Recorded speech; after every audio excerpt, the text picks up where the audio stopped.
Chapter 1. The Barn Find.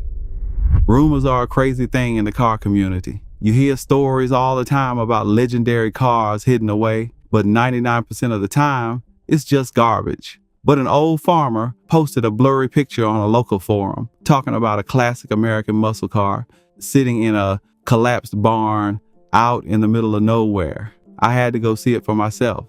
I drove 3 hours out of the city down a long dirt road until I found this rotting wooden structure.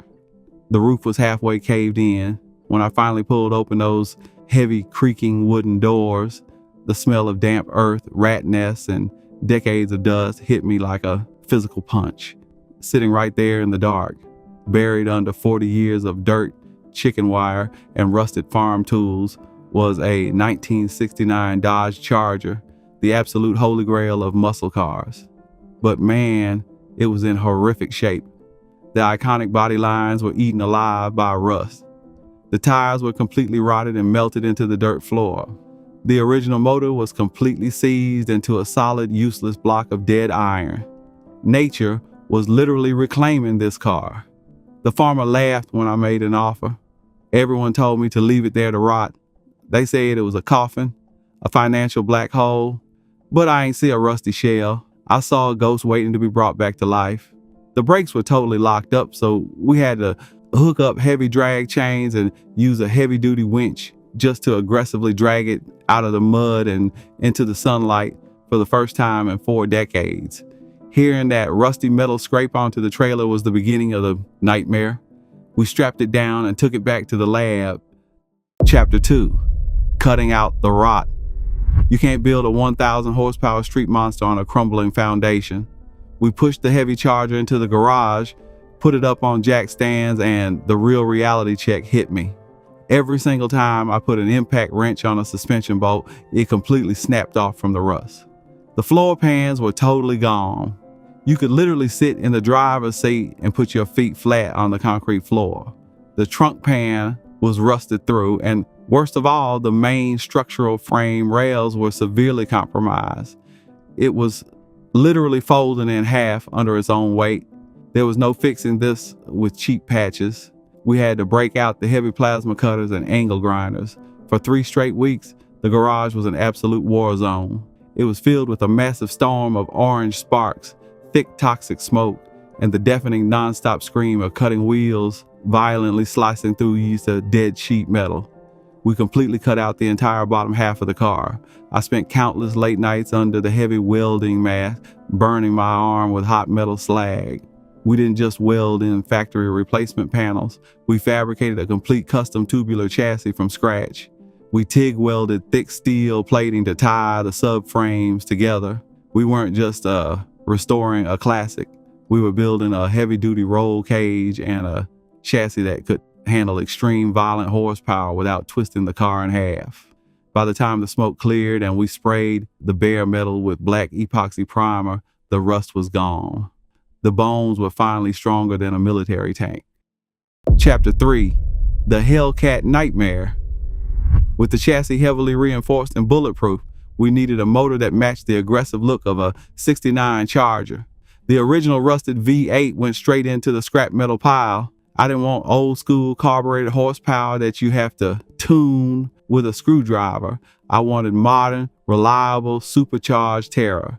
We ordered a brand new, fully built 6.2 liter supercharged Hellcat crate straight from the factory. But here's the truth that nobody tells you on the internet.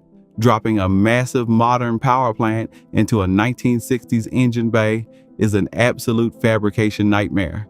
The Hellcat block and the massive supercharger on top were way too big. It wouldn't fit. We had to take a sledgehammer and aggressively smash the metal firewall backward. We had to fire up the grinder again and completely cut out the factory transmission tunnel just to fit the massive modern heavy-duty gearbox. We fabricated custom solid motor mounts from scratch. But the hardest part was the electronics. Splicing a highly complicated modern standalone ECU and wiring harness into a vintage car made my brain hurt. I had wiring diagrams taped all over the garage walls. We had to run massive custom fuel lines and install dual high-pressure fuel pumps just to feed this monster enough E85 fuel. After weeks of electrical nightmares, my hands were covered in grease, cuts, and deep burns. But the moment of truth arrived, we primed the fuel system. I sat in the bare metal interior, hit the push-to-start button, and the engine cranked. It hesitated for a second, and then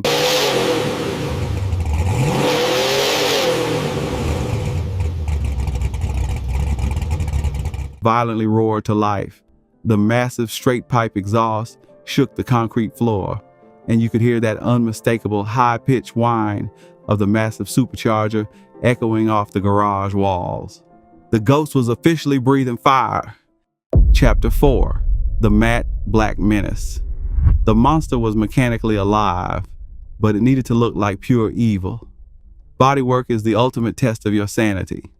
We spent days block sanding the classic 1969 body lines, smoothing out the aggressive custom wide-body fenders we fabricated. I didn't want a shiny metallic show car paint job that you see at fancy car shows. I wanted it to look like a weapon. We rolled it into the paint booth and laid down a custom ultra-flat matte black paint.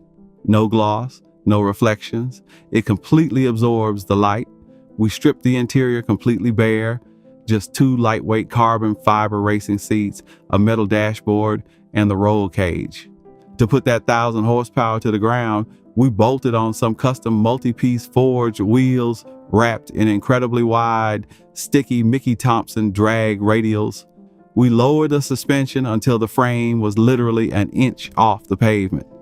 Before hitting the streets, we strapped it down on the dyno.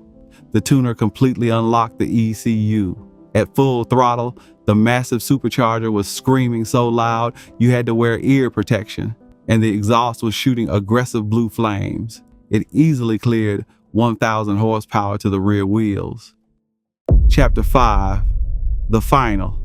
From rotting under dirt and bird droppings in a forgotten collapsing barn to stalking the city streets at midnight. From the outside, it looks like a sinister, classic mafia getaway car from an old movie. But the second I pull up next to a modern $500,000 European supercar, the illusion is completely broken. I step on the gas. The massive supercharger screams like a fighter jet turbine. The rear drag radials violently fight for traction on the asphalt, and we leave them sitting there in a massive cloud of thick white tire smoke. They see the perfect matte black paint.